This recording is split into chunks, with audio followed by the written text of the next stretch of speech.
It means a lot of things for me personally, and I mentioned it in interviews past, but I had the opportunity to visit Mexico City for other reasons than the band, and I got to spend a week with some cool people doing interesting things, and I personally just vibed with the place. I now have a favorite store in Mexico City where I go every time to buy new dresses for my Chihuahua. So, uh, in a lot of ways. And then, I mean, for the band, as you say, there's been this extreme support that, every time a band posts that they're going to play somewhere, if we say we're gonna play in Poland, right? Everyone in the rest of the world says, "Oh, come here." And the most common comment under those posts was always, "Come to Mexico, come to Mexico." And that happened for years, and we tried and we tried and we nagged and we nagged because we felt because we started to do so much in the United States, we felt like we're close, we're right here. We're in New Mexico. Can we go to Old Mexico, please? So it was like that a lot. Uh, and but it took a long time. And then it finally happened, and we played a festival. It was great. So, first time is the hardest. Now we can finally start touring here. But then the pandemic happened. So, damn it. So then 2 years later, okay, we have to start over. Another festival. And that time it stuck, That was also great. And then we went to and then we got to do our first Latin American tour. So Mexico and then down to South America. And yeah, all the Mexican shows were sold out, and it was a very special energy. Uh, we enjoyed it very much. And coming back, doing our biggest headline show so far in our career at the Pepsi Center. We have never done anything in our own name. We've been doing big festivals, opening for bigger bands, but in our own name, that's the biggest show. So it's, I guess it proves a point that it was a long time in the making, but this kind of seals the deal that Mexico is a home from home for us now. Don't remember if we plan to do an official recording because yes, it's on Halloween, but okay, I will pronounce it wrong, but I also realized that it would be even more appropriate if we were there on, how to say it, Dias del Muertos. And then for Dias de Muertos, we are in the United States. So, it's a cultural exchange program. Uh, well, yeah, Halloween makes it special, but uh, it will also be the tour premiere and the world premiere for a lot of new material because it's the release party of Don't Go in the Forest. So, especially so many ways that I haven't even had time to consider the Halloween factor. I feel like Halloween is, well, the United States and Canada to me, like I'm honestly a bit bothered that we again not don't do it on the Day of the Dead. But maybe people, I don't know, maybe people don't go to concerts in Mexico on Day of the Dead. Maybe that's a family time. I don't know. Um, uh, but yeah, so no plans that I remember of recording it because to be fair, it is the first show of the tour. So it will be great and we'll have that very unique tour premiere energy. But if you're gonna record a show, I guess you want to do it somewhere in the middle or towards the end of the tour where you really are a machine. It's gonna be very human there. It will probably go really well, but there's room for improvement afterwards always. So, it will be more about the passion and adrenaline. The first thing with a title like that for me is if you were one of those kids that you felt a bit weird and different and you were attracted to metal to begin with, I think you are one of those people who, when you hear that warning, says, "Oh, I'm totally going into the forest." You know what I mean? So uh, s- so it's that thing, yeah, like it's about doing the forbidden thing. It's about breaking taboos in a way. And it's also about what metal is about to me a lot of the time, because metal is weird. If you think about it, how we do the music, yeah, sure, metal is aggressive and dark and a lot of things, but it's uplifting, it's exciting, it's powerful, it's empowering, all these things. And it's weird. And so, you go to the stadium to see Metallica, and maybe you buy beers in one of those cardboard things where you can hold 5 beers at once, and you stand with your friends and you go, Metallica, woo! And you wear a denim vest, and everything is fantastic. And they play a song that is about a man with no arms, no legs, and that man wants to die. And that's the weird mix of the balance between what metal is, all these things at once. So and I think that's why metal is very healthy music and helpful music to a lot of people, because it does that thing. It is uplifting and but also confrontational, and deals with the darkness in a way that I think helps us handle certain things. Um, so it's a bit of psychology in it. Don't go in the forest means you should totally go into the forest, and going into the forest can mean things as, I don't know. It can mean go to a psychologist, and in therapy you figure out you face childhood trauma, and which will help you live a better life as an adult and get tools to handle, handle life, and move on from painful things. Uh, it's uh, but it's very painful and scary to do before you do those kind of things. Mourning, dealing with death, dealing with yourself, dealing with the world. There's a lot of things that can be terrifying for a human being. But there we go, and we face it, and we are confrontational about it through the art of metal. So don't go in the forest becomes this, don't do it, but totally do it. So that's one part of it. The other part is the mystique of a title like that. I have a little movie playing in my head when I think about the album and think about the title. It's basically, I imagine it being directed by David Lynch. And like in Twin Peaks, out in the woods, there's that portal to the Black Lodge, and the things that happen there. Um, and I imagine that, you walk there in the woods at night, all alone. You're cold, you're afraid, you're lost. Then all of a sudden, you see some lights between the trees.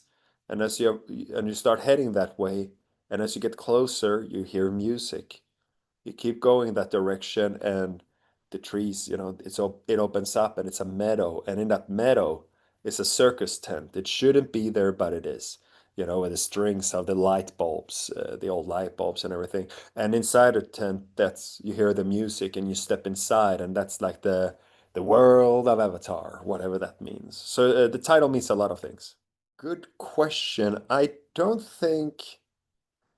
Uh, Maybe not one emotion like that, because the whole point is that it kind of, the way we write and the way the lyrics are made and everything, you kind of, how do I put it? It's about a lot of things, because it's about that year in our life or whatever. But there are some cohesive things. Uh, in the method still, that one word that comes to my mind a lot, uh, that isn't an emotion but still a huge part of the album, is the subconsciousness.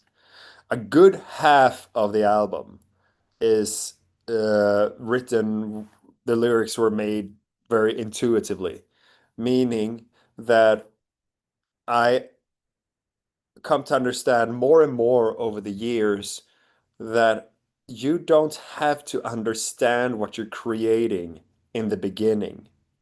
I think when I grew up and reading the metal magazines and reading the interviews, and all these people in the bands could tell you, oh, this song is about this, and we thought about that. And that made me think that you always had to know in the beginning of an idea what it would end up being.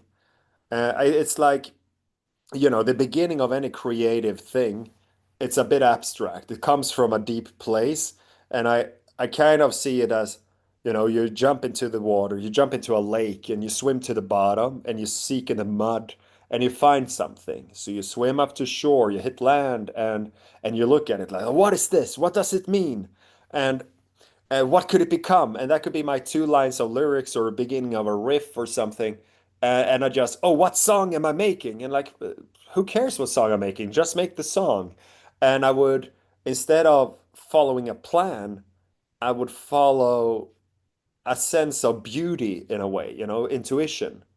And by doing that, I would trust that because I because it's aesthetically pleasing, because it seems to mean something, and when I'm done, it will mean something, you know?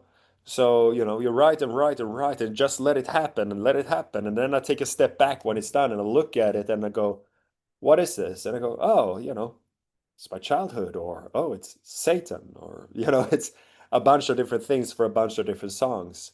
Um, uh, but it's certainly okay. One emotion. Now circling back to trying to maybe have an answer for your question.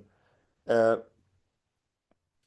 it's not so much that this summarizes the album, but it summarizes a big addition to the album compared to past ones. I think is vulnerability, to be vulnerable with it. Um, and I and that I think comes with trusting the subconscious and also just the process of with every album. It's an opportunity to learn something, and it's an opportunity to peel off another layer of bullshit about yourself. You know, it's 10 layers were peeled off now, but every time it shows that there's always more bullshit to be found. So peel off the layers, and at this point in my life, I'm more and more comfortable with showing more and more vulnerability in what we do. So maybe vulnerability is one of them. But then the album is very uplifting and hopeful and very angry and pissed off and very dark and melancholic. It's a lot of things because it's a total trip, I think. Well, I think by because the theatrical part and why it's theatrical and not literal theater is that ultimately, I know I paint my face, I wear funny clothes, we put on a show, but it's not theater because we don't play characters, neither in the music or on stage. That's me, you know, it's me, but it's amplified or even unleashed, is maybe how I feel about it. So because of that, it's a natural extension of the music. So to the secret is that the visual side is so based on who we are and it's based in the music. So when we sit and write music together, when we make the album, we don't think in terms of what is Avatar, what should Avatar sound like, what should the show be like. We let just the music happen the way we think it should happen. Um, it's so the musical side is 100% protected from everything else because if you do it like that, then you know that, and then you let the visual, the music videos, the concert, everything be inspired by the music, then you know you have all this integrity to work with. Which then also goes into also the business side of that, because especially now when we run our own label, we have to treat the album also as a product. But the product that we're selling is our heart and soul, you know. By so it's all about protecting the music while making it, and it's easy for us because that's how we always done it. Mm. Well, there are many possible answers to that, and those ideas change all the time.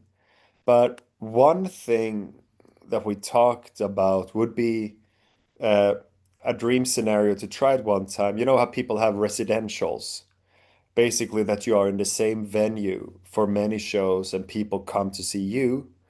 The idea to have a venue like I don't know if the sound would be good, but for this for stage stuff, the an opera house because you know if you walk next to, if you go off the stage in a rock venue, there's the dressing room, there's a toilet, there's the street, there's whatever. But in an opera house, you have just as much stage space to the right, to the left, down, up, and behind you because of all those crazy sets that they have for those kind of theaters. And to get to have the budget for and the audience to get to utilize such a room to really lean into then I guess an no opening band 3 hour odyssey of all the different worlds that we have created within Avatar to really be able to roll out stuff that creates Avatar country or feathers and flesh or this forest you're not supposed to go into and all these different eras and all the different music videos or also the songs that don't have music videos but still have a strong visual side to them and just get to spend a lot of time in one place like like a Broadway musical or something. Um, uh, what we would be able to do with that would be amazing. But concretely, what that means, it just means so many things. But so I can't say I would have those lights or those elevators or that pyro.